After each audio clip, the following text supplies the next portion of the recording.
ఒకప్పుడు ఎలా జరిగాయి సార్ పెళ్ళిళ్ళు? అంటే ఇప్పటితో కంపేర్ చేస్తే చాలా చాలా మార్పులు జరిగాయి. సో అది ఎలా మారింది?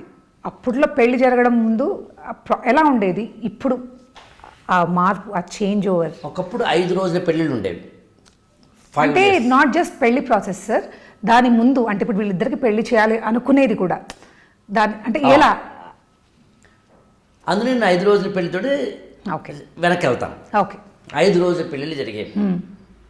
5 రోజుల పెళ్ళిళ్ళల్లో తలంబ్రాలు, తాళి కట్టడాలు, లేకపోతే కనుక ఈ జీలకర్ర బెల్లం నెత్తి మీద పెట్టడాలు, దాంతోపాటు పూల బంతులతో ఆటలాడాలు, బిందులో ఉంగరం వేసి తీయడాలు, బొక్క జల్లుకోవడాలు, పల్లకి ఊరేగింపులు, ఊరంతా ఊరేగించడాలు, ఒక ఏమంటామంటే కొన్ని వస్తువుల్ని దాచి దానితోటి వాళ్ళిద్దరి మధ్యన ఆటలు ఆడించడాలు,